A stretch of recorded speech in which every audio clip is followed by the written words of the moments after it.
Hi, I'm Jill Thompson. I've illustrated 3 covers for Scooby Apocalypse, and you're listening to a podcast named Scooby-Doo. Yeah.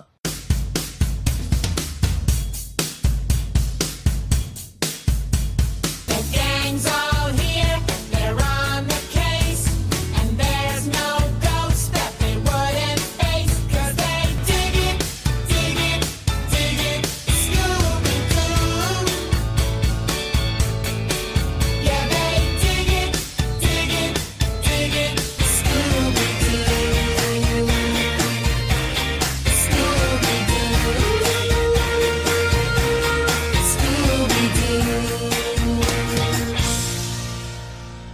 Hey gang, and welcome to another episode of a podcast named Scooby-Doo, the show that attempts to unravel 50 years of mysteries, meddling kids, and masked villains. My name is Mike Josick, and I'll be your guide through all things ghostly and groovy as I investigate every angle of every mystery and beyond. So grab yourself some Scooby snacks, fire up the mystery machine, and let's start the show.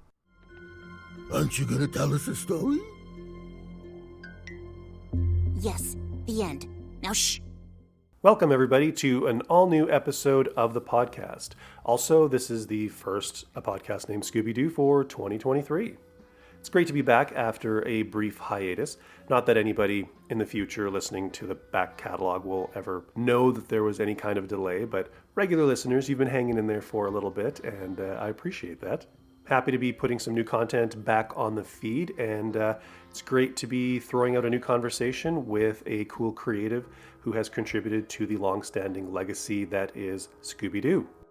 As you probably saw on the way in, my guest today is comic book illustrator ChrisCross, and this is going to be another audio edition of the Apocalypse Variations. It's been about a year since I have released an audio edition of the Apocalypse Variations. I believe the last one came out in January of last year, and that featured comic book writer, illustrator, painter Jill Thompson. And I thought it was about time to revisit the format, and as I have been giving creators that I approach about Apocalypse Variations conversations the option of either doing the blog format or the audio edition, Cross chose the audio edition, and here we are. For those of you who don't know what the Apocalypse Variations are, just a quick history. Basically, it was a feature that I created for the show blog. I want to talk to everybody who's kind of had something to do with Scooby-Doo at some point. And with the comic books, each issue of the series, which ran from 2016 to 2019, ran for 36 issues, published by DC as part of their Hanna-Barbera Beyond or DCHB imprint. Each of those issues had 2 covers, except the first issue, which had 5 covers. And for somebody who's basically done one thing one time, I was like, how are we going to fill up, a half an hour to an hour of conversation, just sort of chatting? So I created this 20 questions format, which served to create content for the blog and also to have this kind of touch point for talking to these creators and just kind of getting a little bit of their perspective and history with Scooby-Doo and process and just all that kind of stuff. Now that changed last year with Jill Thompson, who was like, hey, why can't we do an audio interview? And I was like, hey, why not? So now that's an option for each creator that I approach for Apocalypse Variations. And as I said, Cross chose to do an audio edition. And I kind of like the way the audio editions have been playing out, because not only are they, talking about the process and talking about the art and talking about the covers that they've done, but it's also just getting to know another creator. It's getting to know someone else's history with Scooby-Doo, getting to know their story, getting to know them. And I really like that. And that's part of the reason why I do the show. So I've really kind of embraced this whole audio edition thing. And as I've said many times on the show, any chance I get to kind of talk about comic books, I take it, because I'm a huge comic book fan. And, there's a lot of Scooby comics out there. And so much of the focus does tend to be on the shows. So I like to move that attention around whenever I can. It's my platform. It's my podcast. I'm going to do what I want.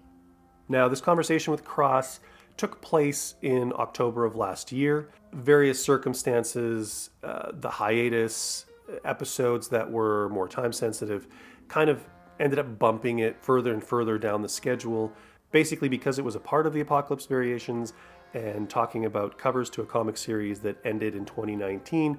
It wasn't a pressing, time-sensitive conversation where it's like, hey, this movie just came out and we're promoting it and we would like you to have this interview up. So I don't think it impacts the chat much, if at all, but I usually just like throwing that disclaimer in because I'm kind of OCD, and as a listener, I kind of like knowing details like that, so do what you know, right? Anyways, like most of the interviews that I've been throwing up recently, this is another long one, so I'm not going to take up any more of your time with the intro. I will see you on the back end with a little bit of an outro, and make yourselves comfortable, and I hope that you enjoy my conversation with comic book illustrator ChrisCross in the second audio edition of the Apocalypse Variations. We'll see you on the other side.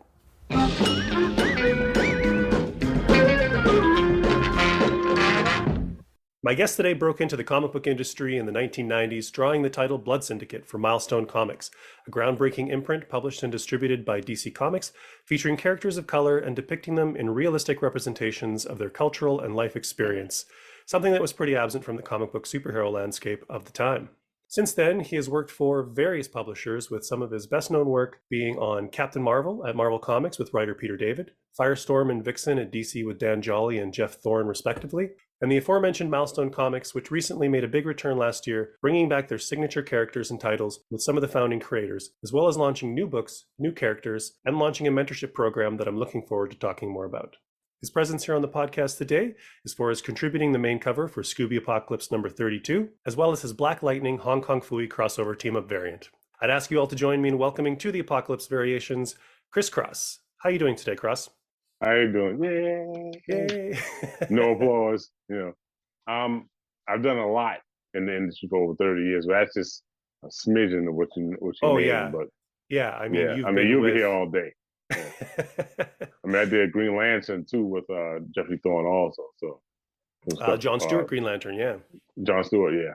So it's been kind of on and off with that for years though. But I've always been intimidated by that character. I'm drawing that character. Like I don't know why. Maybe it's that you have to be very creative to draw that character. A lot of people don't realize that because when he uses that ring, he has to come up with constructs. You have to make it look interesting. And people will tell if you're not technically sound or you have no imagination when you come up with some of that stuff. So yeah, I'm always like, okay, I got to knock that out the park. So lots of criticism that gets levied against the character or the Green Lantern concept often, where they have the entirety of their imagination at their disposal, and what they come up with is a boxing glove. And I guess that reflects on the artist just as much as the character. So I know they're probably like, can I put tech on this? Got boxing glove? No, it's just a boxing glove. Just regular old bubbles with two fingers out, like, yeah, just boxing glove. Okay. I was aware of your work on Blood Syndicate, although I wasn't reading it at the time. But probably my first exposure to you was I was a fan of Christopher Priest, and when Zero came out and you were the artist on Zero, that was kind of my full exposure to your work, and just kind of been keeping up with you on and off since then. It was a very strange title, but also I recently was, even before we started talking about getting together and having a chat, something brought that back into my memory, and I was like, I need to hunt those back issues down. They're in boxes somewhere, and check that out again, because it was, like I said, it was a really kooky idea, kind of subversive and groundbreaking at the same time. And it was all of that, definitely.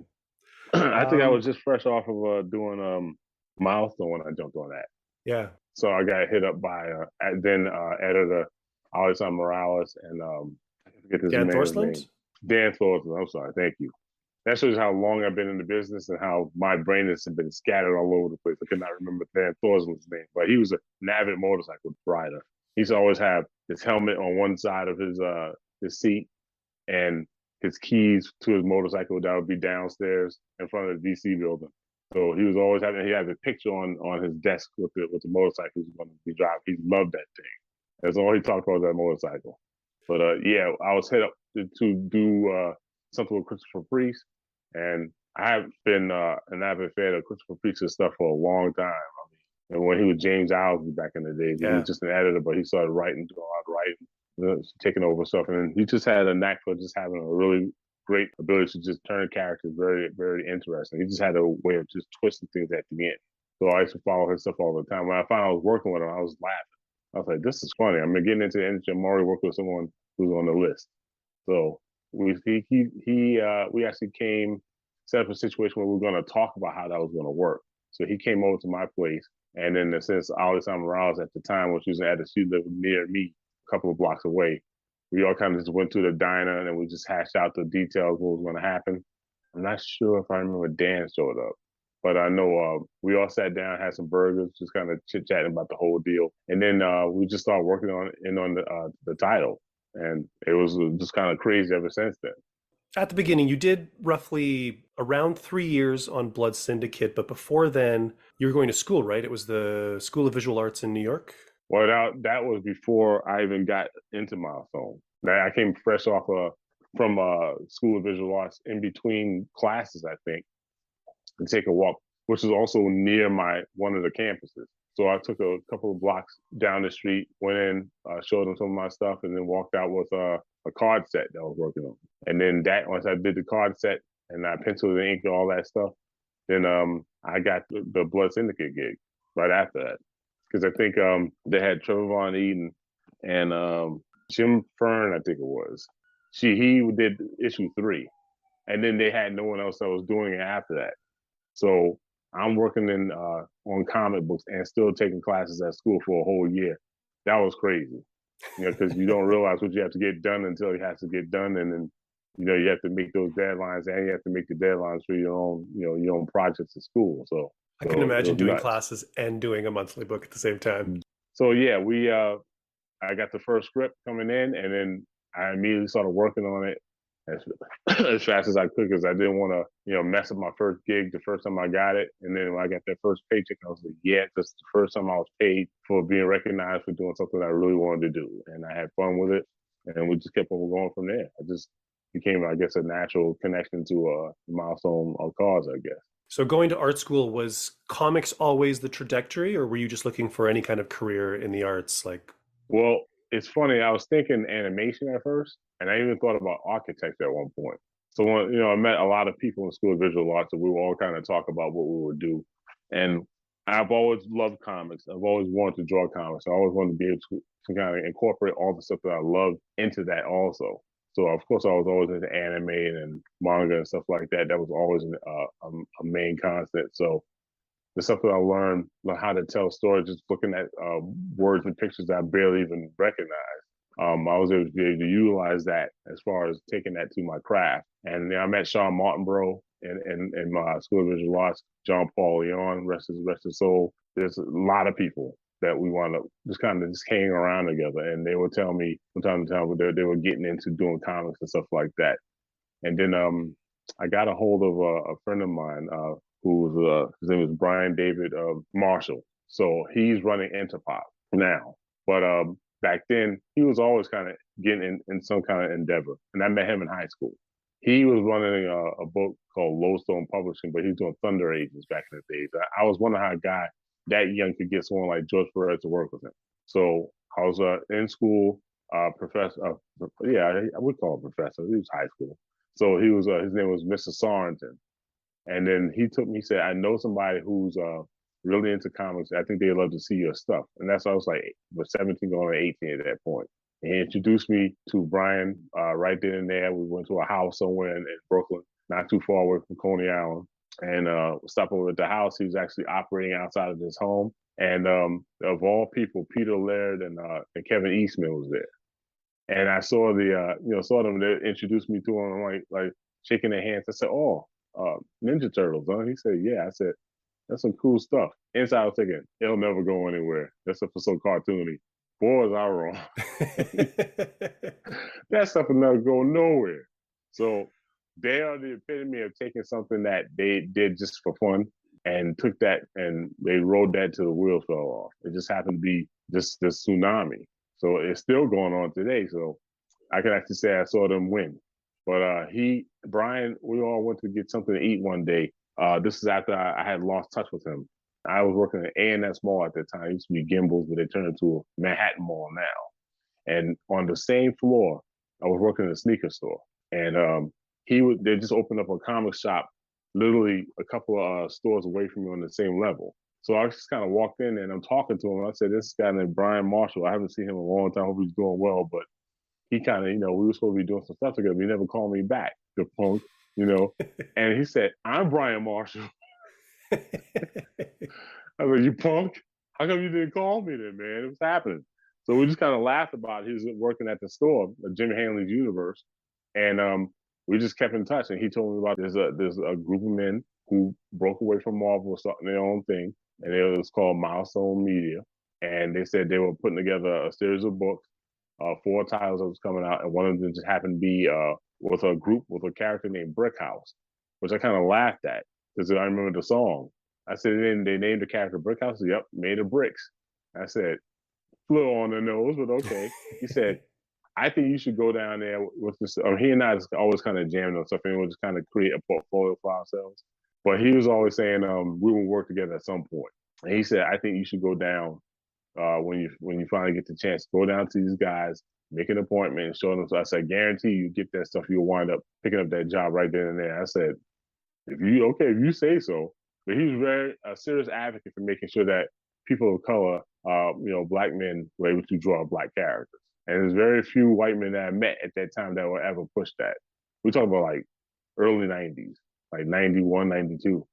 So I was like, that's fun. I said, okay. He said, do you have an issue with that? I said, why would I have an issue drawing Black characters? He said, you'd be surprised. Because back in the days, a lot of brothers had kind of had some kind of serious aversion to doing because those characters never really got any real play. So they would never really draw those books. So they felt like they would never get recognized if they kept doing that. So I said, I have no issue with any of that. I said, I think if I'm good enough, those characters will shine because of my art being put on it. He said, that's a great motivation. So you should go down there. And that's when I went down there that particular day. And I decided to go get me I wasn't coming back without some sort of a connection with these guys. I walked up with basically 2 projects in a matter of 2 weeks. So it's been going on since then. And through their relationship, never give up. And through their relationship with DC, you just kind of transitioned over to DC then, and yeah, after I worked on my some of the milestone books, I did some guest spots here on Icon or some 1 or 2. I think I might have done some ink jobs on John Paul Leon, which is really cool. I even tried Dennis Cowan. He didn't like it too much, but he was like, "Dude, what are you doing to my stuff?" I said, "I'm just helping you out, man." He was like, "Don't do that." You guys do have very different styles. Definitely. I wanted to see what I could do to try to not change the stuff, but to kind of work the way he works. And it didn't really pan out that well, but it wasn't terrible. It just wasn't what he was used to. Do you enjoy inking? Because you are primarily a penciler. I've inked a lot of people from time to time. I just didn't put my name down. But yeah. I felt like my thing is I felt like if you're going to be doing this, you should be able to know how to do all the tasks for yourself. In case something happens, no one can come through, you got to be able to do it yourself. Yes, it's more money, but it's just good, more money coming that way from taking on extra jobs, but you should just know how to do it. It's a good attitude. That's what I had to, because if I didn't like the way someone was inking myself, I said, screw it, I'll do it myself. Or if someone was missing, they couldn't find anybody, I'll do it. That's just the way I even tried to take a lettering. That was a little harder than I thought it would be. But, if I continue to keep pushing the aesthetic, I probably would have gotten the hang of it. But now you have computers, so we don't really need that. Yeah. And it's still not easy. I'm just saying, I don't take anything away from any of the other guys or girls doing their version of Deadpool, bring what they bring to the industry. It's just everyone should be getting that kind of play. I don't think their letters and colorists kind of get their just due sometimes. Your original aim for getting into animation probably makes more sense because back then, like as far as the comics goes, I think they had like the graphic novel program in Savannah and they had the Joe Kubert School, but that was still early enough where I think comics didn't really have that sort of acceptance as a kind of a valid industry, and you still kind of had to break in sort of the way you did, where it was either just hammering them with submissions or just knowing the right person and just kind of like making the connections and making your way. And that submissions thing was it was monstrous. It was just, you had to have a portfolio case, fill with your original stuff, or at least original copies. And then you have to have your name and your address and everything filled out in every single one of those pieces. You have to take that whole big portfolio, that massive case. And then either you take it up there or you mail it to them and you drop it off in some particular room. And then when they finally get to it, they'll send it back to you. So you may not see that thing for a year or two. So I said, I'm not doing that. I did that one time with a case that I knew I didn't really care about. I just filled up a whole bunch of Xerox copies. Imagine that. People don't even say Xerox anymore. Yeah. And I sent it up there. Nothing happened.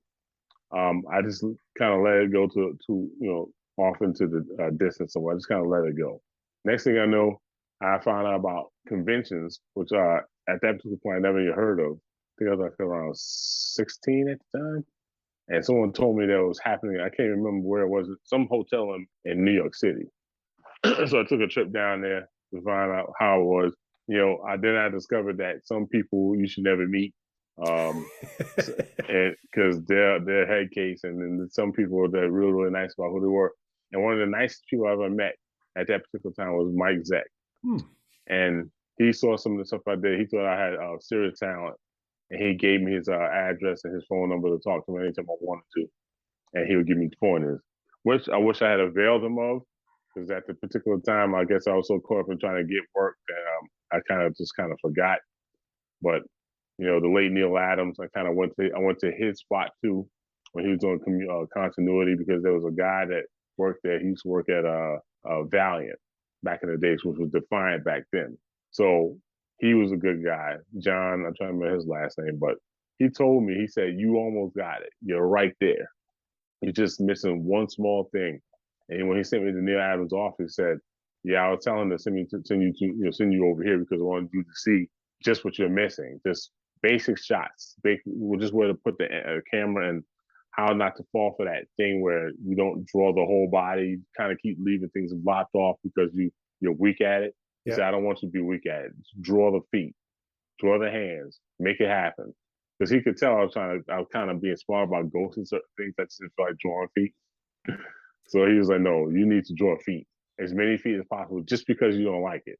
So, I was able to meet a lot of people getting into the industry. At some particular point, once I broke in, thank God, I've been blessed to keep working in the industry ever since. So you were aiming for animation. I just started. I was aiming for that, but I wound up getting caught up. Yeah. Okay, so comics was something. Obviously, you must have been a reader as a young person. Reader, collector, fan. If I could wear the clothes, I would. I don't think anyone wants to see 6'9" Spider-Man though. What were the books that captured your imagination at the time? Well, I don't think the list is way too long. I mean, anything from Jack Kirby, anything from John Buscema, anything from George Perez. I mean, definitely Fantastic Four is one of the best things I'll always collect. When I was in 1978, 79, there used to be this comic book store, or rather this bodega that sold comics. I used to hang off of these rafters. And the first one I bought was X-Men 119, I think it was. I think that was Moses Magnum. I think that was him. And I read that and I was like floored by it. I was like, who are these people? Mutants? What are them? What are they all about? And then, of course, Fantastic Four was just grab that, Spider-Man, whatever. Killraven was another one I remember buying from that store also. I mean, I was always buying books. I mean, I had tons of them. Some of them I had to give away eventually because there's no room for it. But it always sucks when you have to say that. But, it is what it is. I mean, my small bedroom, I was sharing with my brother in a bunk bed, and on one side of the room just filled with books, inside my closet, on top of the shelves, right underneath my desk when I was drawing and stuff, and it was just taking up everything. So, I was always into it. I was either going to be animating or I was going to be drawing it, one way or the other. But I know at some point, the ultimate thing would be me doing my own stuff. Even when I was 17, I knew that's what I wanted to draw, my own characters. So you mentioned Jack Kirby and you mentioned FF, which I believe would probably have been done by John Byrne at that time. Well, George Perez, Rich Buckler, who else? Okay, so we're talking like pre-80s FF. Yeah. Okay. I mean, I've all the way through, I've always been a Fantastic Four fan. Okay. So you have to understand, when those movies have been coming out, how I've been stabbed every single time I've been watching it. Like, they're killing me here. Come on. You got the Avengers somewhat right. At least get the Fantastic Four right. And they never did. Well, sounds like they're taking another crack at it, so fingers crossed, right? Fingers crossed. So that's your comic books. That's your superheroes. Scooby-Doo. Let's bring it back to Scooby-Doo. were you a viewer as a kid? Was it something that kind of stuck with you? Is it something that was like just a casual viewing or something that was event TV No, it for you? wasn't casual. Remember, they used to do this stuff on. They used to have the Saturday morning cartoons. Every time they had some new version of Scooby-Doo, I was up to watch that. It was always ended the same way, but and then when they started doing the what was the one with the when they had the Laugh Olympics Oh, with all the back in the Hanna-Barbera days. characters, yeah. Yeah, all the Hanna-Barbera characters. I loved that. Jabberjaw, Grape Ape, all the rest of these cool characters. So Penelope Pitstop, Big Dastardly, Mutt, that crazy laugh of his.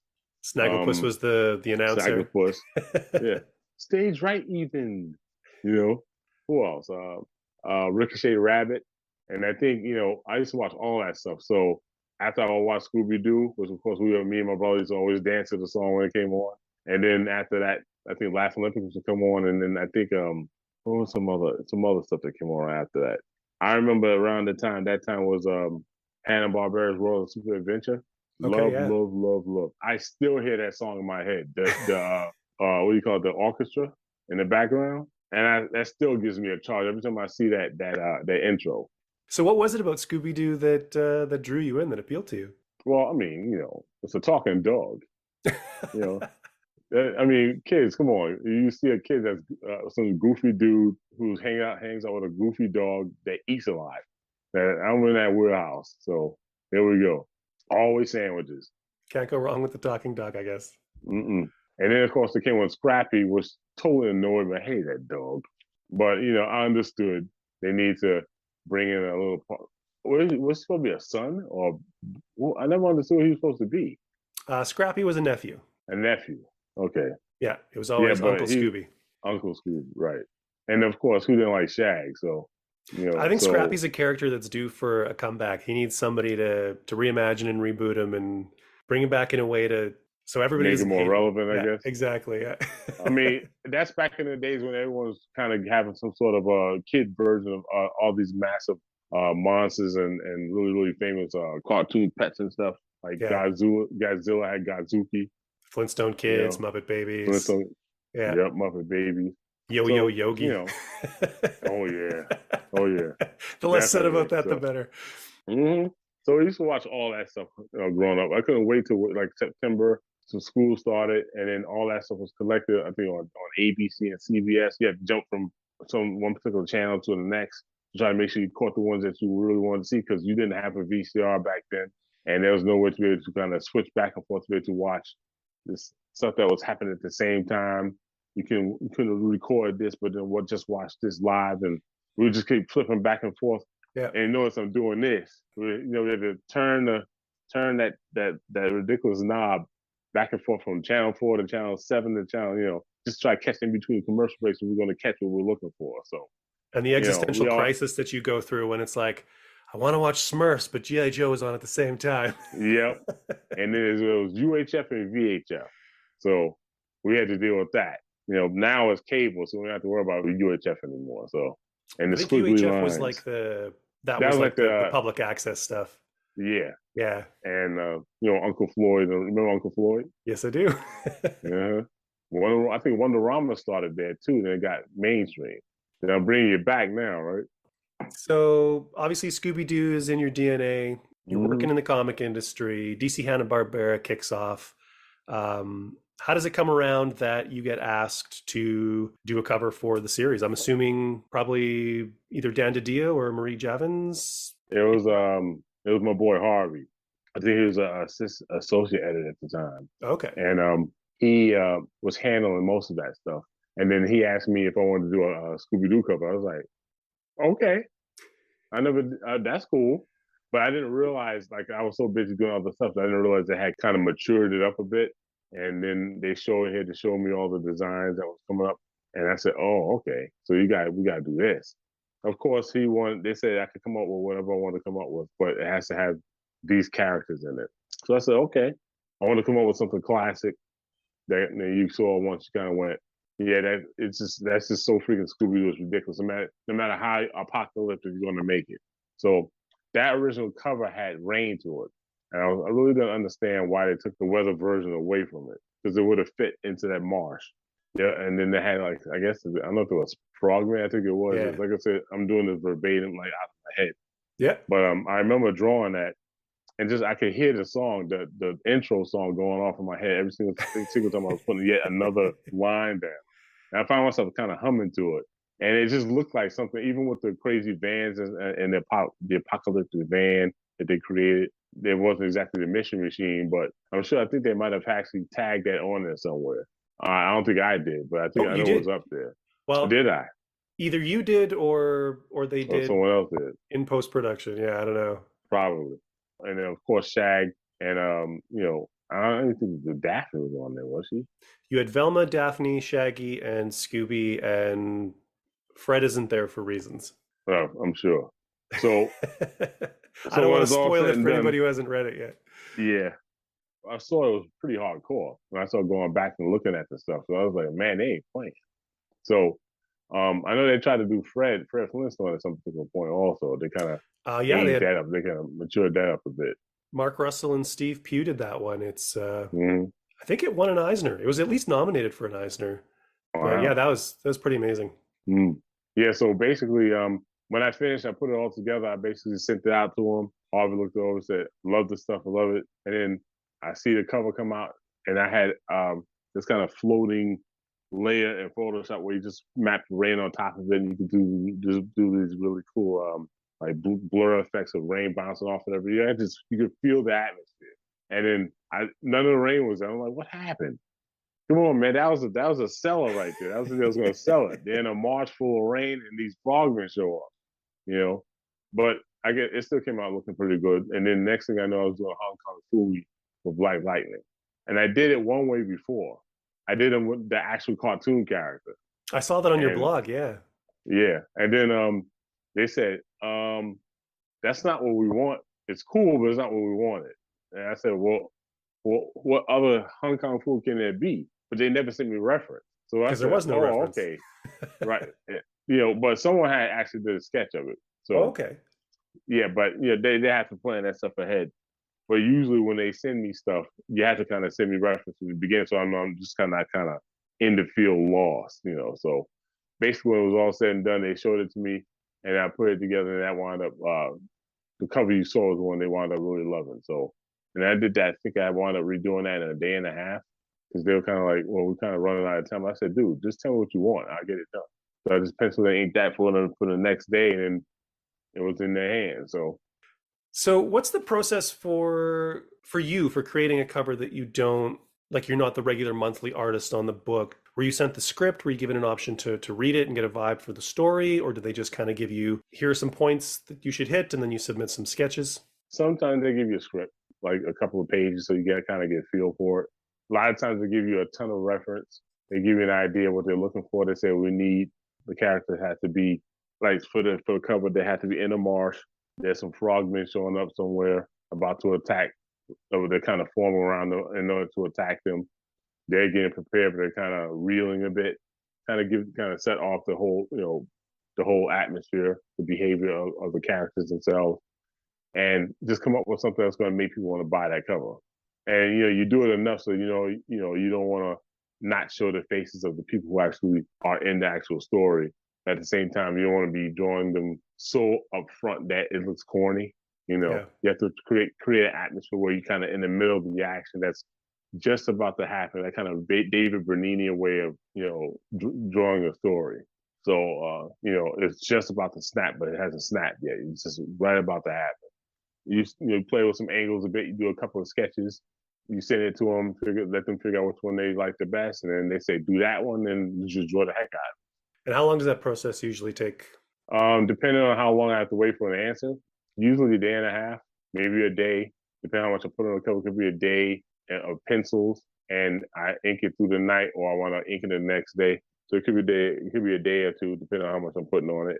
And then, of course, going back and forth, you want to send them the pencils first before you start inking it, so they'll say, oh, put this in there, put that in there, because you forgot this or whatever. You don't want to start having to do that in post. So even if you have a computer, it's annoying.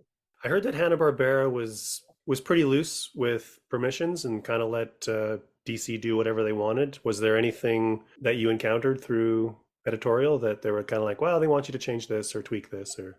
It's only if there was something totally amiss. Like if I totally forgot to put an important aesthetic inside of the image of the piece itself, they will say you have to put this in there, or you have to kind of rearrange it, so you have to be able to put that instead. Otherwise, it's not going to work or something like that. But usually, no. Usually, I will come up with stuff sometimes myself, and they just say, "Let's go with that." You know, depending on the people who you're working with, and they trust who you are and your ability to sell, you know, a particular cover through or image through a cover. They just kind of let you roll with it. Because my stuff is kind of have a reputation for being pretty dynamic. So Yeah. when they see it, you know, they usually, and, you know, I try to put a lot of creativity to some of the stuff too. So I like to tell stories with the cover. I mean, every once in a while I'll do like a splash pagey type, you know, cozy piece or something like that. But even then it has to tell a story somehow. I don't want to say surprised, but I mean, like you said, you're kind of known for some action pieces. And I know you personally apply a lot of thought to sort of the sense of movement on the page. And, you know, thinking back to covers of yours in the past that pop into my head, there's often a lot of movement on them. And this was very much that still moment, like you said, just before the action pops. And I was kind of curious, did that just feel right for you? Or did you have a more action oriented piece that was also there? Or like, what was that kind of juggling those choices for you? Well, I mean, based upon the concept that they gave me, it basically read like something was about to happen. Yeah, based upon the description that they gave me. Okay. So I didn't want to push it, even if I was to kind of put something in Daphne's hands where she's about to aim or something like that. It's still at that point where things are about to pop off, and I just still trying to make it look like they were involved in being surrounded by these frogmen. Because I think if I remember right, there might have been an image of one or two frogmen on either side of the panel. They were pretty much kind of enshrouded in darkness in a way. We could see enough of them to be able to say these are frogmen, but they were still kind of in the middle, looking around like, you know, what the hell is happening right now? So I like doing stuff like that. That kind of puts you in the middle of something. I'd ask you what your favorite aspect of the cover is, but the way you were talking about the rain, I'm guessing that's what it was. The rain would have sold it. It really would have. It is what it is, but I just asked her, is there another cover with the rain? She said, what is with the weather? I said, because it sells the piece, you know? It's mood. To me, it's like, without it, to me, it was just like a pinup cover. Yeah. And I don't like doing pinup covers. Do you still have like a digital version of Somewhere your on my cover with the computer, rain? maybe somewhere probably in my my external hard drive somewhere. I have to go look through it. I got a couple of them, so you know you can imagine. Fair So enough. I might actually have the original piece somewhere around here. I think I might have I did post that on my blog though. It should be up there. I'll go looking for it. It should. I think I did one that showed with and one without. But I think Okay. the one without had no color to it. Okay. Speaking of color, was that a consideration for you, or did you just work strictly in black and white and it's like they got their colorist, he's going to do what he does? Well, my thing is if I pencil, inked, and colored and lettered and, you know, did that all the time, I never get anything done. So I think I really need to really push getting back into doing color. I used to do color work all the time. And when you just get caught up in having to, you know, do these massive projects and such, you can only do but so much in a given space. So you just either going to pencil or you're going to ink, or you're going to pencil and ink, but they give you no time to do all of that. And have the time to pencil, ink, and color. Just some guys are able to have the time to get the time to be able to do that kind of situation, like, you know, Adam Hughes, and then Mark Brooks now. These guys who are coming up doing some really, really great stuff. I think Mark Brooks uses I think he uses markers, Copic markers for most of his stuff. Sometimes colored pencil, but that's the stuff I used to kind of work like that. And I've been so busy through the years, I've just been working on that instead of just working that and color work. So every once in a while, when there's a situation where they go, we kind of want a color mock-up of what this character looks like, then I just get to the computer and start doing it. I could do some really cool basic stuff, but compared to how it's being done today, I'm kind of kindergarten right now, and I don't like that at all. I don't like the idea of being feel like I'm being phased out. You know what I mean? So I still work on my artwork, looking at new stuff, try to inject into it so it's not going stale. being able to ink my own stuff. I still look at other ways that people do certain ways of ink techniques to keep myself, current and keep me from being bored by it. Because I have an evil psycho clown in my head that always messes with me, that does not let me sleep. And if I draw something I can't stand, it'll bother me for the next week. Color work, I look at the color, and I'm looking at some stuff going, I could have done that better. So, it's a constant situation. Now you can do all that stuff on a pad, on an electric pad, quote unquote. So it's just about catching up, by doing some of your own cool stuff, doing some really good stuff that involves all of that. Yeah. I like to be well-rounded. I just didn't want to be in a place where if something happened and I couldn't work on a book because of pencils or something like that, that I could not do something else. So when people say, hey, we don't have time to have anyone pencil, we don't have time to give you pencils, I say, well, I can ink the stuff if you want me to. Give me some of my stuff, I'll ink it. They'll do it every once in a while, they won't. So I guess I don't know if they trusted me or what, but it's just like, hey, I'm just telling you I can do it. I've been inking myself forever, and I've inked other people, so it's not that big an issue.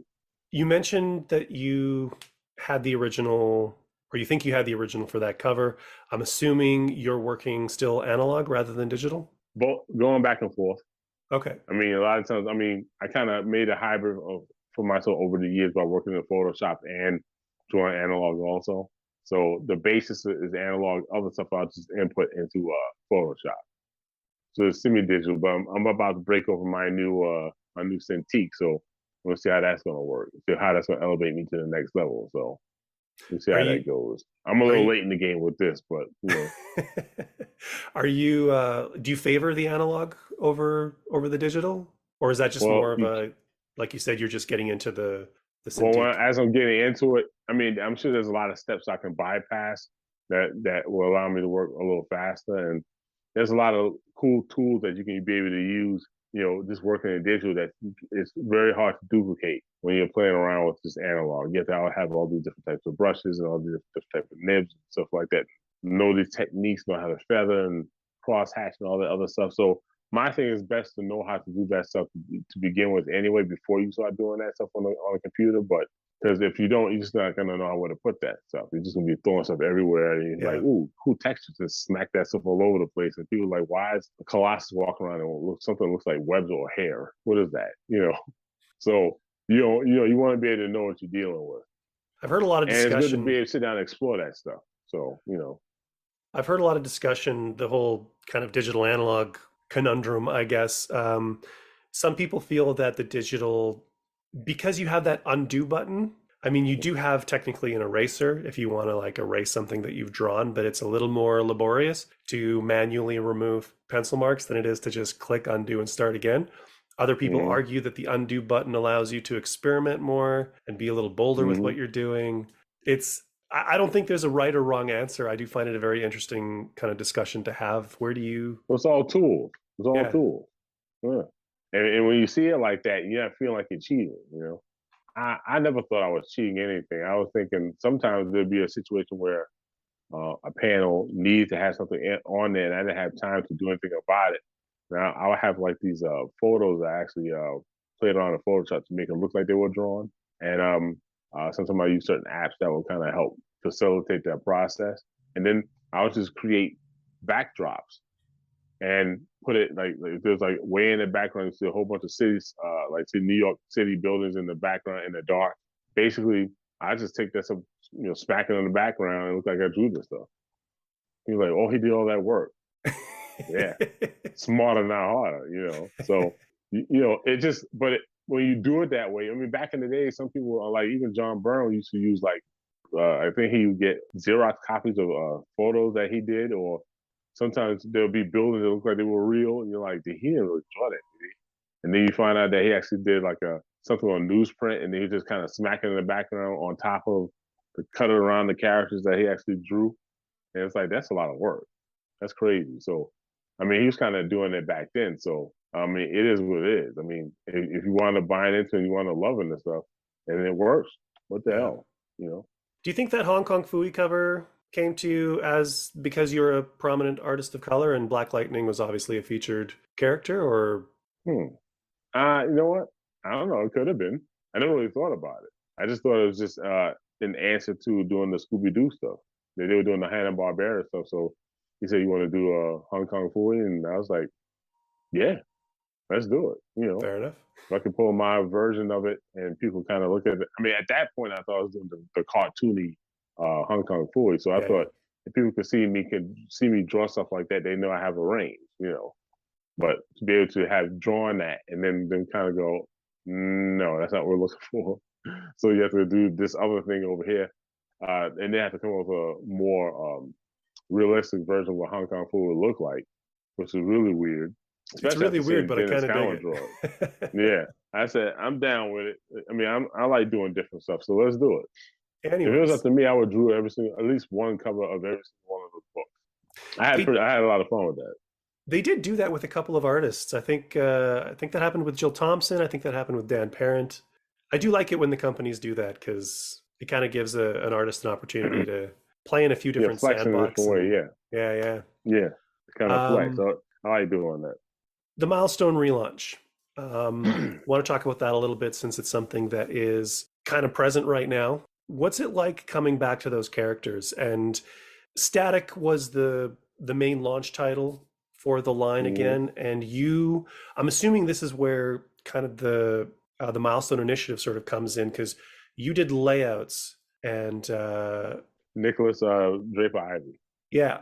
Actually did the art over your layouts. Was that part of the mentorship program? Is that part of sort of where Milestone is pushing? I know the main idea of the initiative is, I think I heard Reggie Hudlin say they want to push themselves out with bringing in like the new talent to kind of take over what the founders kind of did, all the original guys, to bring in creators of color, of different cultures, different experiences, and just diversify kind of the comics landscape, which is sort of the mission statement of Milestone Media.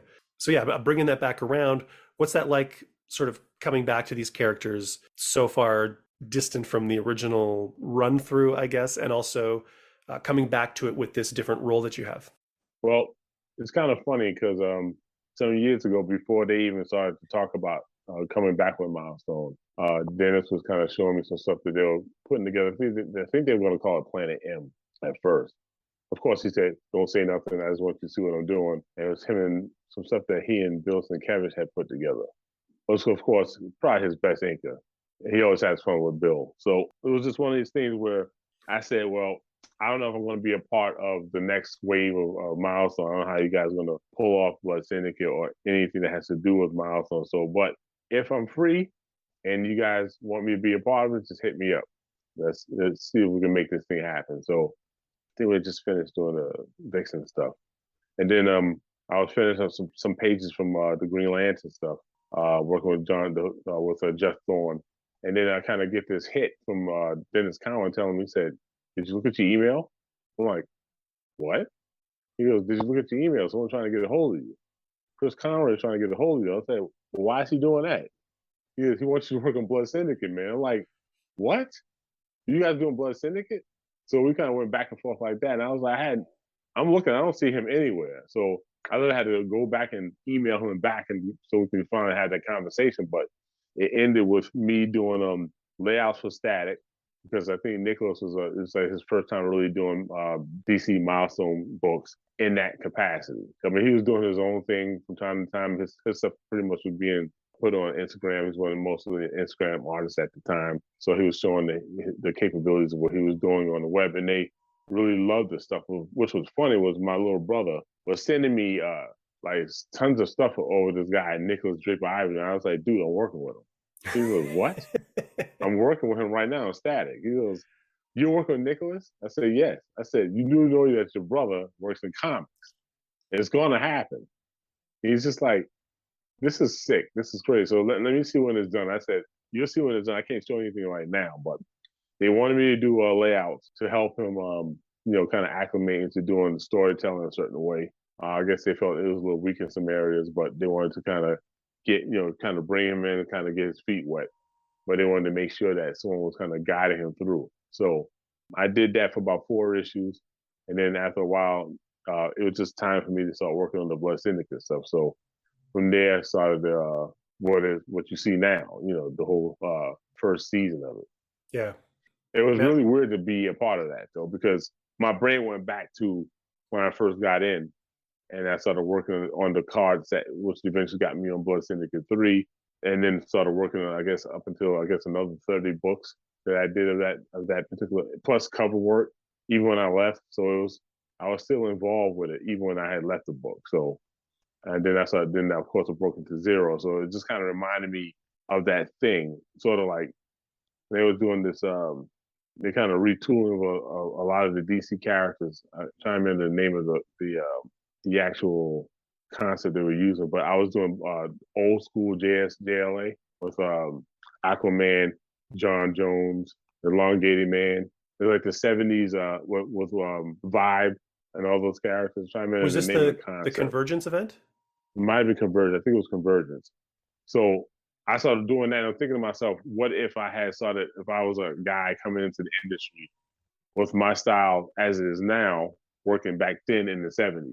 It kind of gave me that feel like I'm working on this, and people in the 70s are going to get to see this guy coming in fresh face, drawing with this particular art style, doing all this crazy computer stuff, and being able going back and forth with Chuck Patton, who saw a lot of the stuff, was really having a good time watching those pages come out.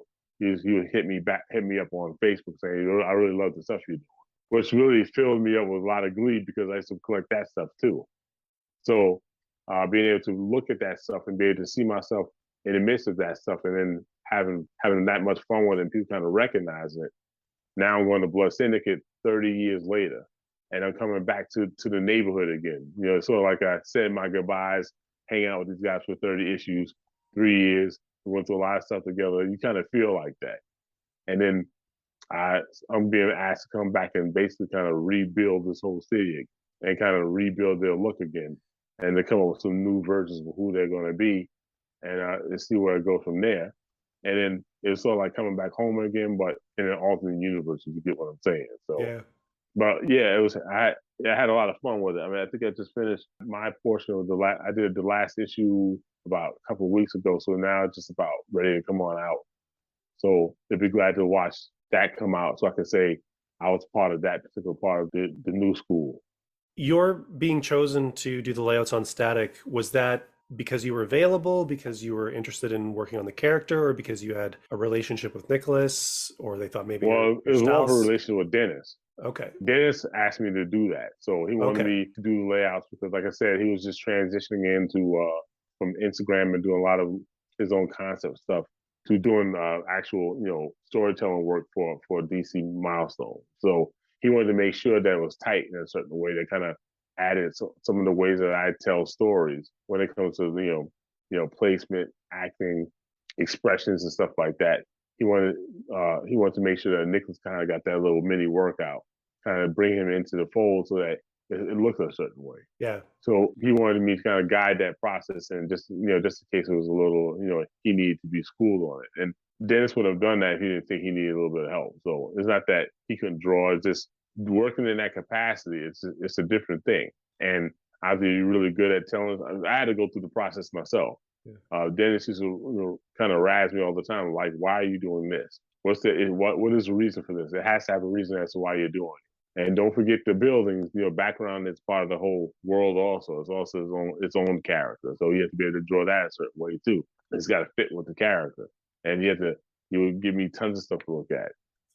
Tons of movies to look at, stuff I was looking at anyway, but I had to look at it in a different light to be able to take that stuff and be able to utilize that in such a way to create the mood, be able to create, cinematics inside of a panel, be able to create an architectural aspect to what's happening in the cities itself, or the towns, or a town that a particular character will be a part of.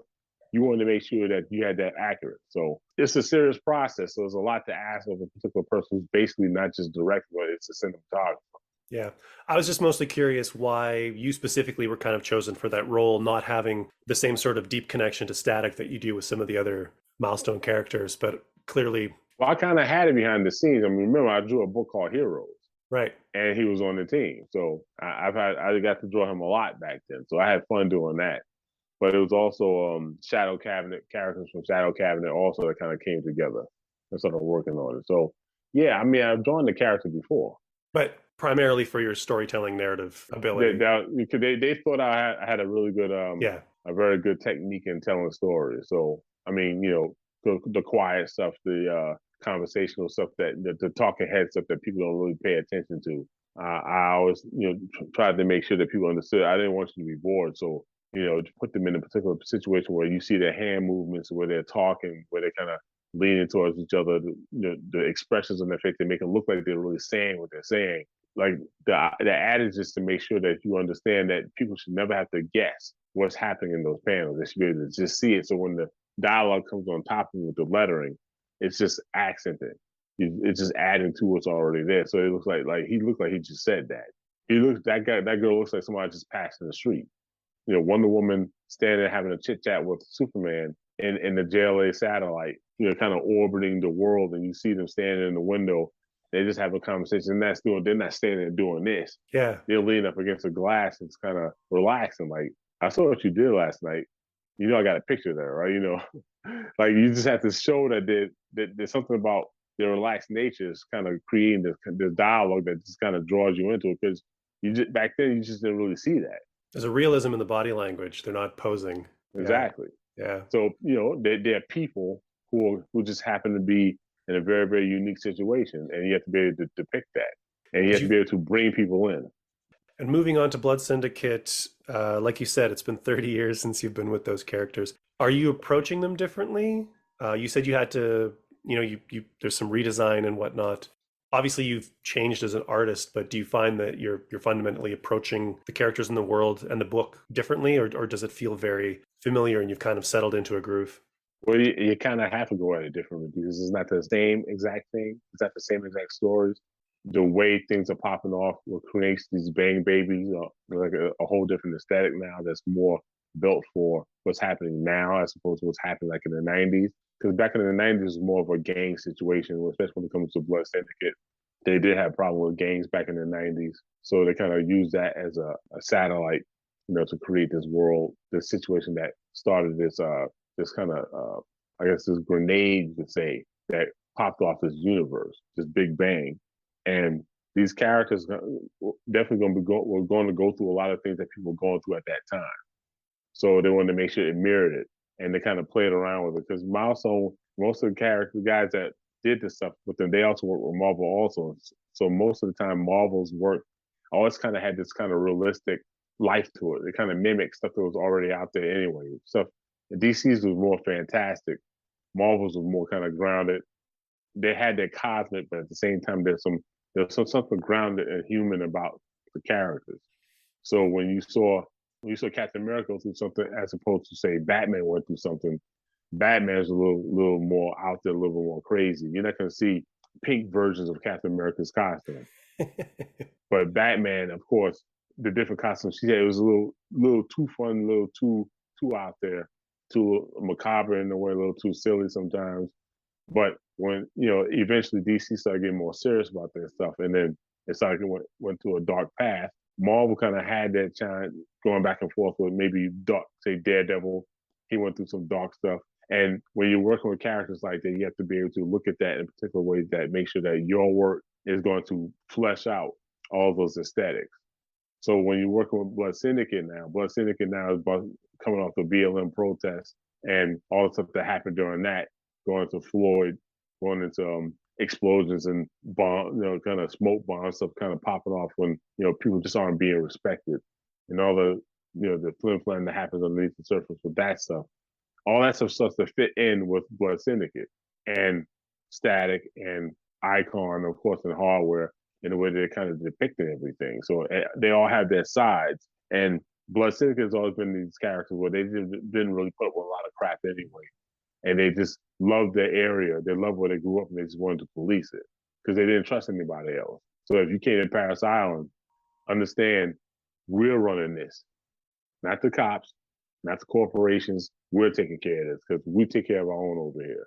So that's something that Jeffrey Thorne kind of focused in on and kind of sunk his teeth into and said to himself, okay, we need to do it this way. I know what happened before, but I kind of want to write something adjacent to it while still having the same qualities. It can happen differently. Some characters may live, some characters may die. Who knows? We don't know. But we want to make sure that the new version of it had kind of echoes the same aesthetics of what happened before, but we want these characters to be a big deal now, and they still fit. They never really kind of watered themselves down. They kind of wish away. You have to really upgrade them. Really, you just kind of just change their clothes, put them in different situations. I guess with Son and Deck Nine, who they were military brats. Fade had his life the way he was kind of roll with, so they were all in gangs. You know, his sister, part of the gang, you know, off into the side. He really didn't want her in the middle of it, but she's in it anyway. You know, other characters being transformed, like Brick House. She's still kind of the same, but not the same. And Third Rail, he brought the Korean guy in to make sure that he was a part of the process, because people don't realize Blood Syndicate wasn't really a black cast. Yeah. It was more of a Latin cast. They just had different flavors to them. You get what I'm saying? So there, you know, a lot of Afro Latinos, an Asian here, a black brother here, one white guy happened to be Boogeyman, who was the rat dude. So I don't think they would make any kind of commentary about that. It just happened to be, you know, the brother who was into his boy groups back in the 90s was kind of trying to play like he was down with the brothers. And they just like, don't lie to us again, you know, trying to play himself off. But yeah, they played off a lot of tropes. And some of the tropes had to be remade, you know, to kind of make this more relevant. But the characters in and of themselves, I think they still maintain who they are. So has the overall experience coming back been a really fun one, pleasant one? It was fun, tedious because of the schedule, but it was definitely fun. I remember just trying to schedule this interview. Like every time I talk to you, you're like, "Man, I'm in such a crunch." And I assumed it was probably the milestone stuff. Idea. It was milestone. I was at one particular point working on 3 books at once, and just kind of melded into itself. Like stuff that I say yes to, but I couldn't. I'm not a person that like to say no to stuff, because you just never know when things are gonna kind of dry out. So when you start it, you want to be in a situation where you have to start it, and then I'm not gonna do it anymore because that's more important. That's just not professional. So yeah, I had to make time to get that stuff done, and then finish the other stuff and get that out the way, fly stuff off the table, and then commissions were coming in, and I had to get that stuff out the way, and then Milestone shows up, and I had to, you know, while I'm doing the layouts for Static, still have to come up with designs for the Blood Syndicate characters, and you know, go back and forth to even finish up some stuff that I was doing with the Green Lantern stuff. It was just all over the place. So you caught me in the perfect storm. Well, it worked out all right. That's why I'll get a day off, and then something else pops up. It was just like, oh. So I didn't want you to think I was blowing you off, though. That's the thing. Oh, no. I don't want you to think I was like, you know, he was like, he doesn't want to talk to me. He's passing me off. It must have been about a year or so at this particular point. I don't know. I'll have to go back and check like the dates on it, but it was definitely a while. But yeah, I mean, anytime I contact somebody, I always assume this is a side thing. This is, you know, if you have the time to chat, especially since in some cases you're not actually like promoting anything that's current. I do try to like talk about new projects and stuff, but you know, I'm calling you and I'm asking you, hey, do you want to talk about this one cover you did for this comic book 5 years ago or whatever it was? So yeah, so I'm always happy to accommodate what's going on in other people's lives, and a lot of people are busy, so it's just how it is. Yeah. Not a bad thing at all. So, you know, it could be worse. Yeah, you could be not busy at all. Just crickets. Mm-hmm.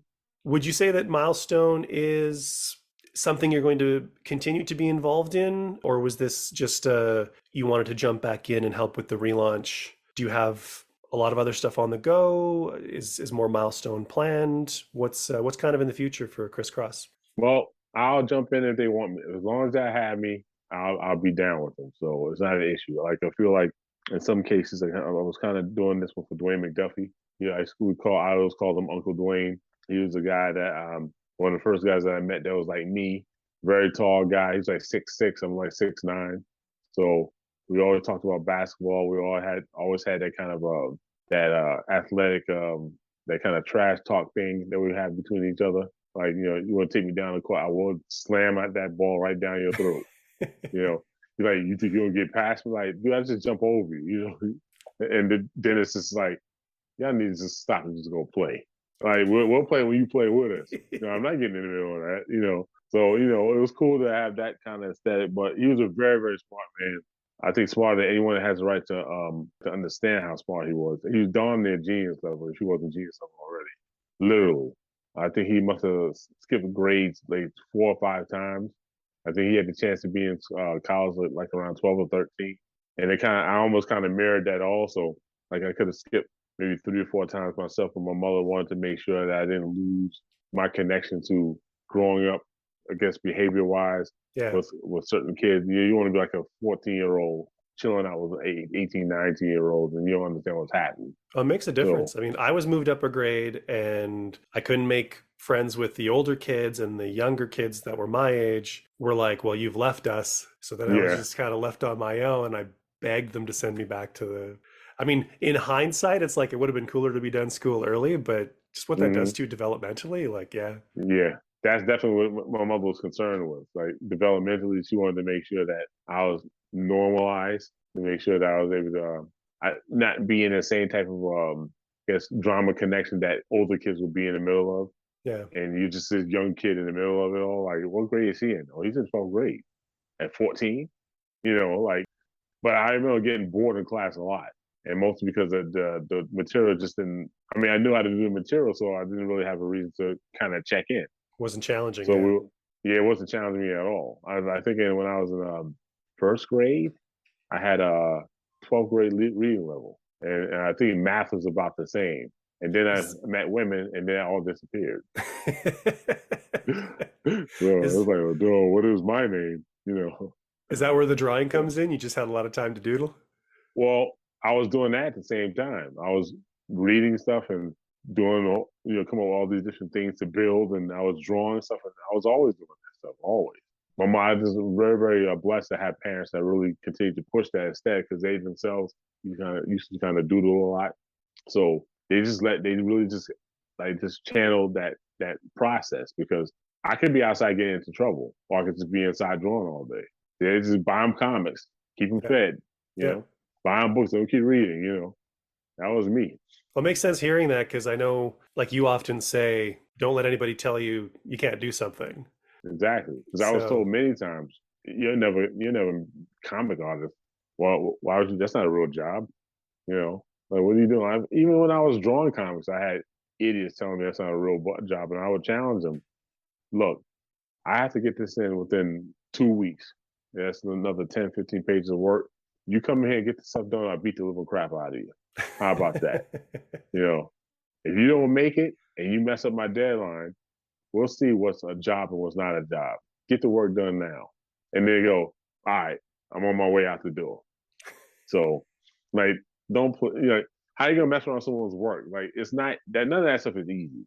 To take words, turn into pictures, and then make them act on demand, and have to do it fast enough to be able to warrant getting paid for it, and then get it done on time so that someone else can kind of work on top of you, the stuff you already did, and help build that world in their way. People didn't realize that, there's more to just a job than getting up in 6 in the morning, putting on your clothes, walking over to your, I guess, like Popeyes or to Walgreens or Walmart or some corporate gig, and having to go through the throes of the day and then punch out a clock and then go back home and start all over again. Yeah.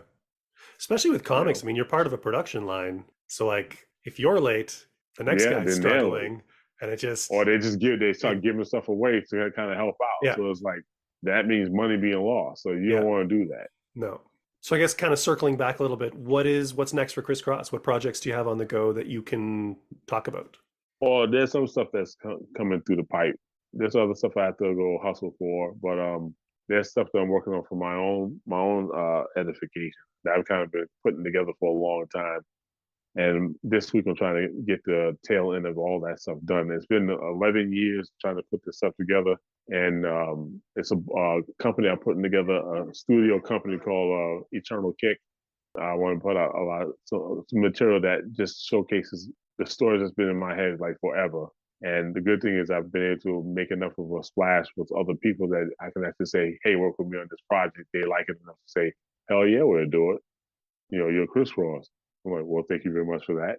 And then we start jamming, So now it's just about coming up with preview stuff for crowdfunding so that people feel like they have something to buy into, and then see where it goes. If it becomes successful enough to warrant putting out stuff through that way. One way or the other is coming out. I'm just hoping that the crowdfunding will do the job of helping to pay for myself and other people that I'm going to be working with to make sure they get what they ask for and what they deserve, to work to put out very, very great material. Have you considered trying Substack? Have you looked into that? I'm thinking about all situations.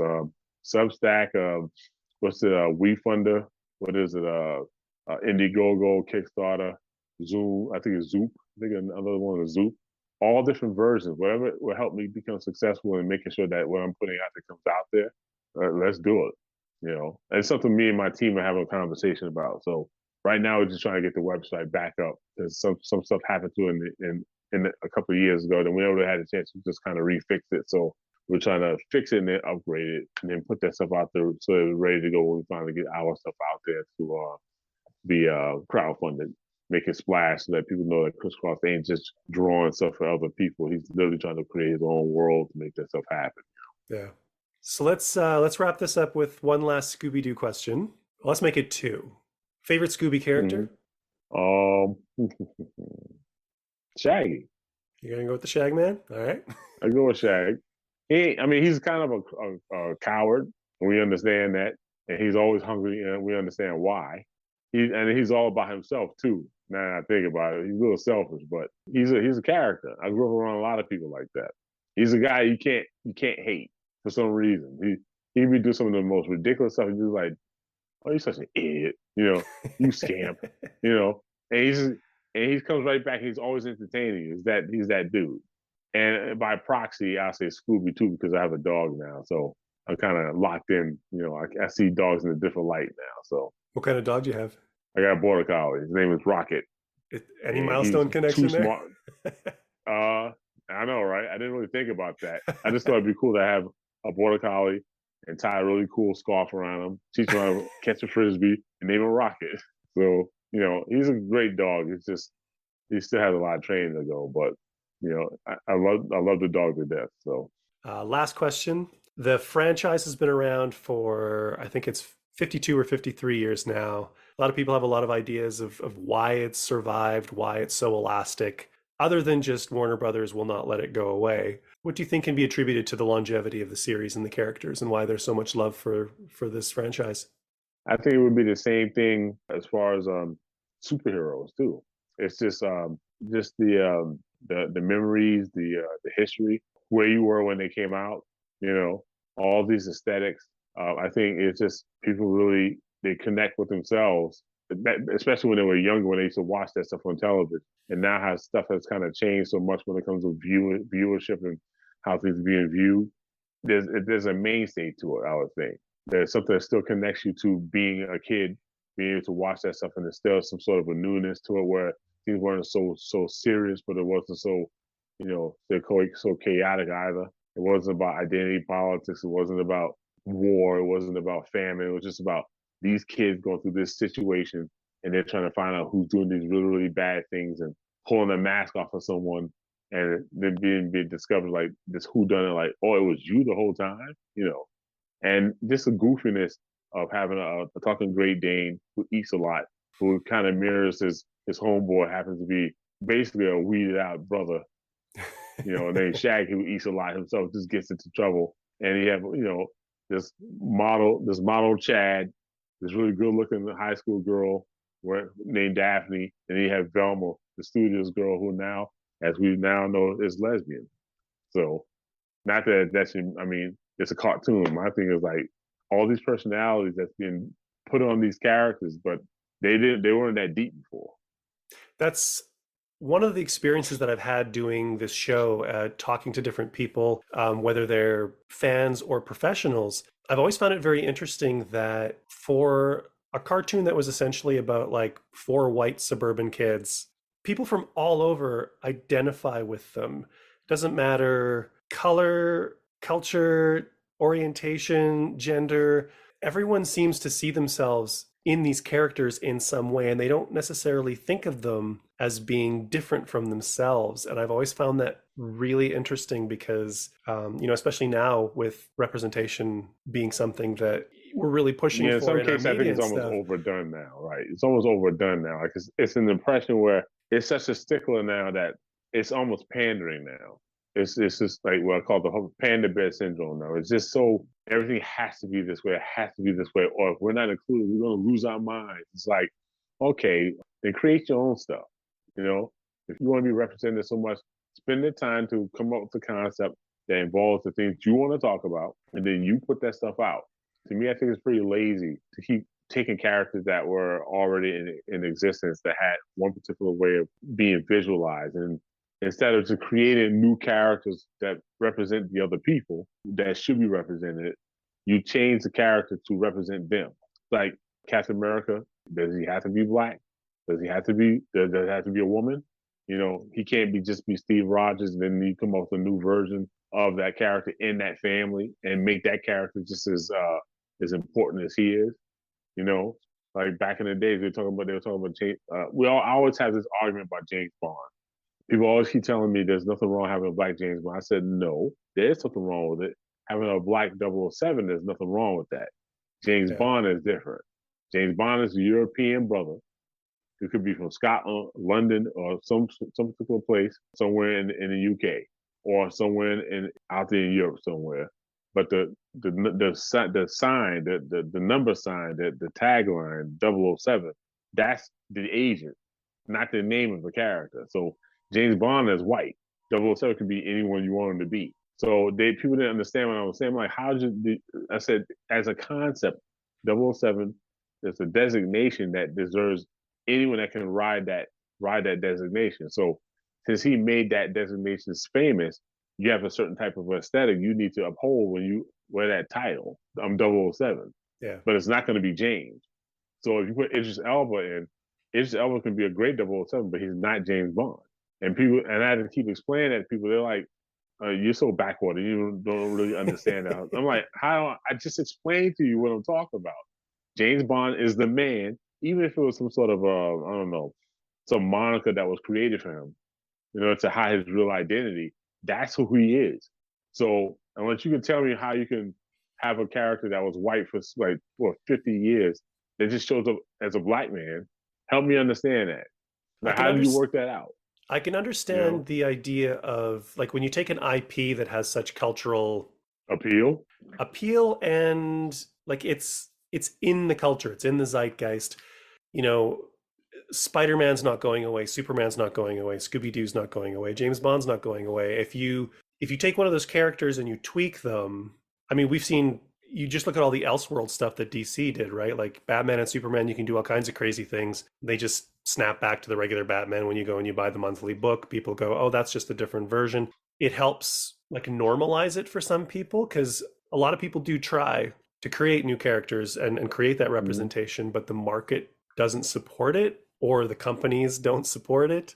Either they don't understand it, or they don't know how to deal with the market that they're trying to target. So, I mean, I do get the logic of tweaking these characters that you basically can't break, right? Because you can't like bring something new to it, right? Yeah, like I mean, like Miles Morales, Miles Morales is like that lightning strike that I don't think will strike twice. Yeah, it's essentially had kind of killed off Peter Parker, and basically Miles Morales took over as the new Spider-Man. But that was in another universe, and then they kind of graduated him into the Spider-Man universe, so he kind of works. So no matter what happens, the younger generations now, they see Miles Morales as Spider-Man. We see Peter Parker as Spider-Man, and they still kind of honor Peter Parker, but they see him as the old man. Yeah. So it still works. I mean, they did a great job fleshing out that character. Really pushed off the aesthetics of his culture and where he comes from, and talked about the idea of being an Afro-Latino, having your father being African American, and having your mother being Latino, or I guess Puerto Rican. Puerto Rican, yeah. So he's both, and that shows that there's a complexity to being a person of color in America, and that resonates. That's what I'm saying. But he's as important as Peter Parker is now. So you don't sidestep it by saying, why does it have to be a black Spider-Man? You know why he came, you know why he showed up, and it worked. So as long as you're not being a person that's kind of pandering to people, messing with people's escapism, you have this situation where people totally buy into a conversation, a new concept that has to do with a character that was hollowed. Like when they tried to do this, what if Miles Morales was Thor? And I was just like, oh no, just that stuff. That's the stuff that really drives people nuts. It's like even if you know it was a joke, you can't with people as sensitive as they really are nowadays. You can't joke like that with people kind of going up in arms. Yeah. People just can't wait to find something to just kind of lose their mind over. So it is what it is. So I mean, I like the idea of representation. I like the idea of being able to. I mean, Milestone was a pioneer of that. They were able to not just create characters of color, but they told you where they came from. Cobalt was a Cuban American. He was from Cuba. At least his family was from Cuba. I mean, they picked people from Jamaica. They picked people from Venezuela. They named people who had Jewish origin. They told people where they came from. They gave them something that mattered, an identity. So that's one of the major reasons why Milestone continues to pervade itself and why it continues to become a situation where it doesn't get old because people want to be recognized and want to be told that they exist. So that's a particular area where in that concept you can actually exist. Places like Scooby-Doo was just telling great stories. It was just about fun. So everyone saw themselves in those characters. I don't think I've ever heard one time some brother going, I'm not watching those Scooby-Doo. Ain't no black characters on that thing. Like no one ever said that. Yeah. I never heard anyone say it. It might have been it could have been one or two people that was just so uber black for the rest of us that they just felt they had to say that. And of course, someone would say, well, if there was a black character in there, what would you name him? Malcolm. Like, come on. Everybody's mother and their father's name Malcolm. What are they doing there? How are they going to fit in with the gang? Like, have an idea. Like, we know they're white suburban kids, but you're living through them because never once did they give the impression that they had any problems with being who they were or hanging out with anyone else. The characters themselves just loved being around everybody. And all that their job was to uncover mysteries. That's it. If you read Encyclopedia Brown when you was a kid, if you read, there's a ton of other ones I used to read, a lot of kiddie stuff. I remember Encyclopedia Brown. He had his way of being a sort of a detective here and there because he knew everything. You read that stuff. You didn't really think to yourself, where's the black version of this? You just like, I really like these characters because it didn't come to you that way. They didn't mess your head up with that stuff. Yeah. Not that it's a thing that messes your head up, but just that people are so involved with, my place in this world. They don't think about, okay, it was a teaching tool for everybody. Everyone just looked at it and they enjoyed it and it wasn't a big deal. Even if it's a situation where someone said, I always wanted to be dressed, I always wanted to dress like Charlie Brown. If you saw a black kid do it, you didn't trip over it. You just laughed like, oh my God, that's Charlie Brown. Where did you get that shirt from? You laughed at the shirt. He shaved his head bald.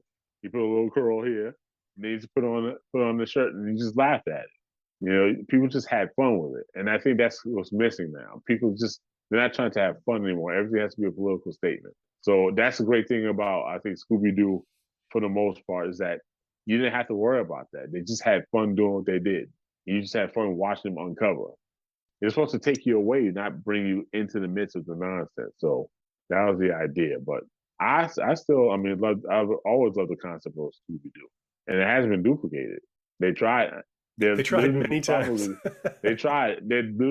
That's like a one-off. Like the way they came together, those characters, you can't duplicate them.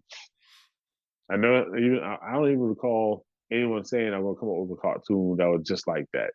Well, Hanna-Barbera tried with a few different. I mean, they tried that with Josie and the Pussycats, with Goober and the Ghost Chasers, with. Well, Speed even Buggy. Josie and the Pussycats, they had their own thing. They did have the rock and roll side of it, yeah.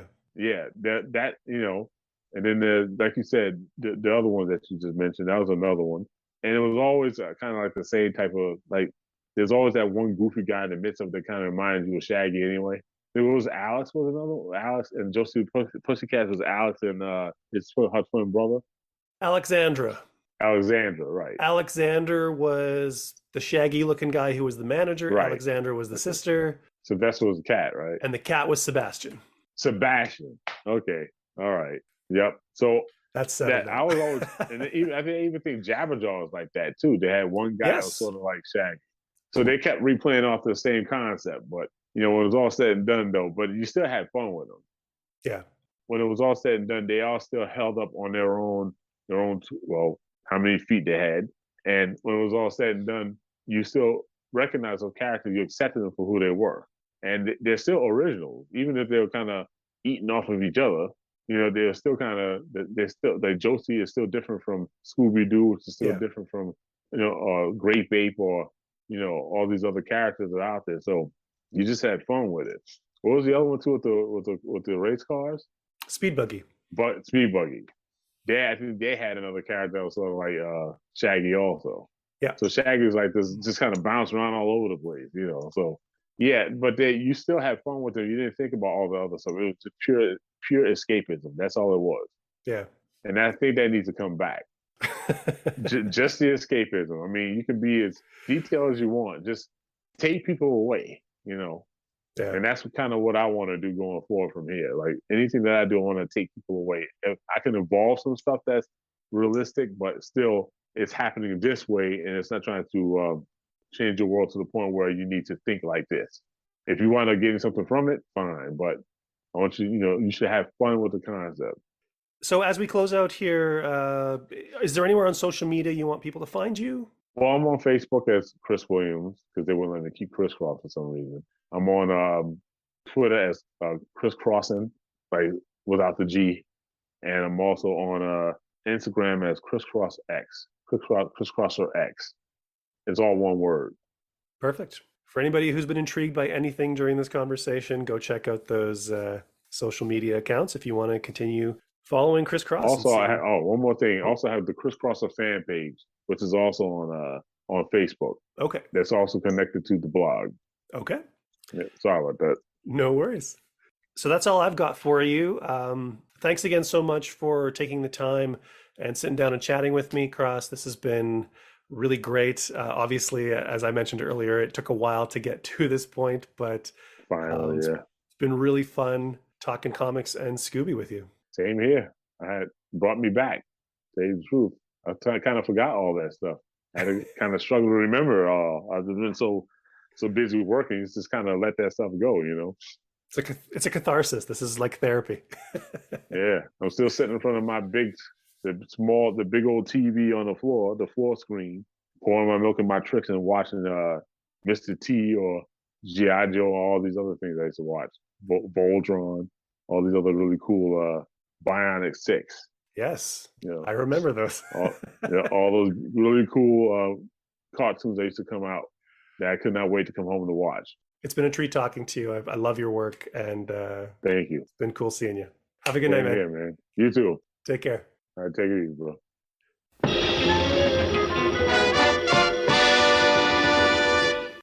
And there you have it. That concludes my conversation with comic book illustrator and Scooby Apocalypse number 32 cover artist, ChrisCross. I really enjoyed having Cross on the podcast. I hope you also enjoyed the chat. I'm also looking forward to continuing with these Apocalypse variations, both the audio editions and the blog editions. As I mentioned, there is 36 issues of the comic book series. Each issue basically has 2 covers. That's a lot of untapped artists. That's a lot of conversations yet to be had. I do have a handful blog editions already published. If you haven't checked out the blog, it's at scoobydoocast.wordpress.com. You can find those Apocalypse variations Q&As there, as well as I do have some Scooby Apocalypse reviews. I think I've reviewed up to issue 6 or 7. Tried to do sort of like an in-depth dive on that book. Very slow going, but if you have more interest in Scooby Apocalypse and are kind of looking for some content, that's a great place to try. I'm also in the process of developing something more Scooby Apocalypse related to sort of be attached to the show proper. So that's also slow going, but I'm hoping that maybe something in 2023 can get launched. Hey, maybe for Scooby's anniversary. It's always great to launch something in September of a year because that's the big Scooby celebration. I'd also be curious to know what you all think of these Apocalypse variations conversations. By no means am I going to stop doing them, but I know that with the comic book stuff, it's a different kind of engagement because it does tend to be a little bit less Scooby-centric.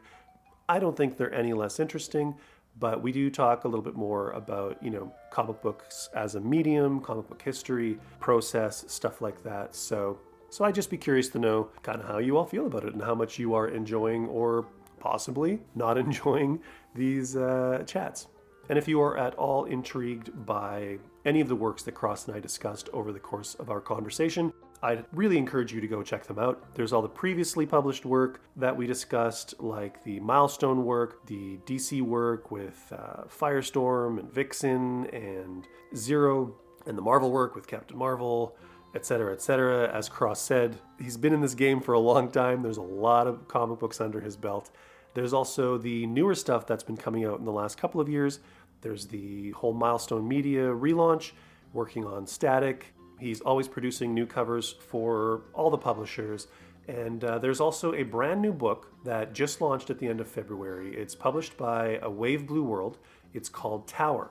And it's written by Batwing actor Cameron Johnson and co-writer Kelsey Barnhart.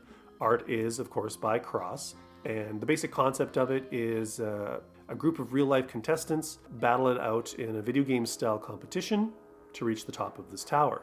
There's kind of a Survivor, Hunger Games kind of vibe to it. Basically, only one member or team can become the ultimate champion, and therein lies the excitement and the drama. So yeah, again, if you want to get in on the ground floor on a new project of Cross's, check out Tower #1 from A Wave Blue World at your local comic shop.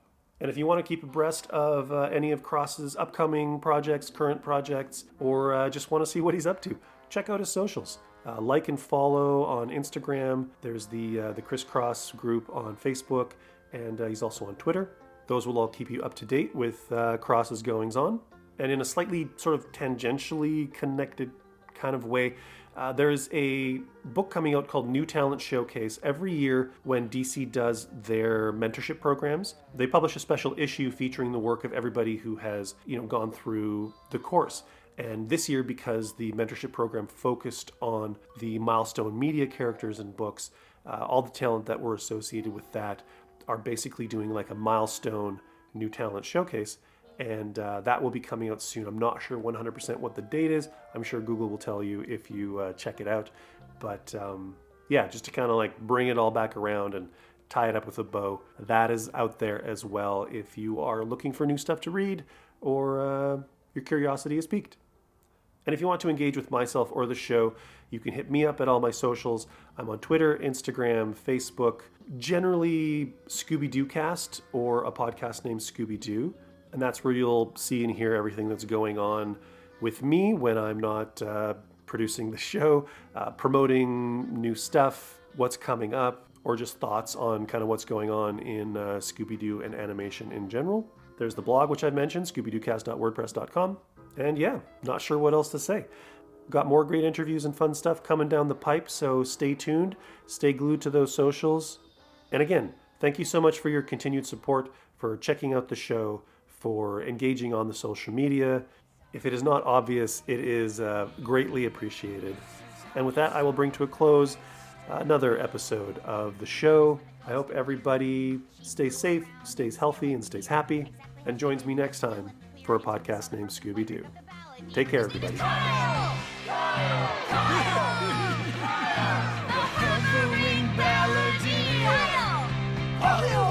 Everybody cheer! This is how we solve the mystery. This is how we solve the mystery. So in summation, this narration is my donation to the art of mystery solving dictation. And here's what the bad guys say when they play where the law forbids. Would have gotten away with it too if it wasn't for you meddling kids. This is how we solve the mystery. Bye.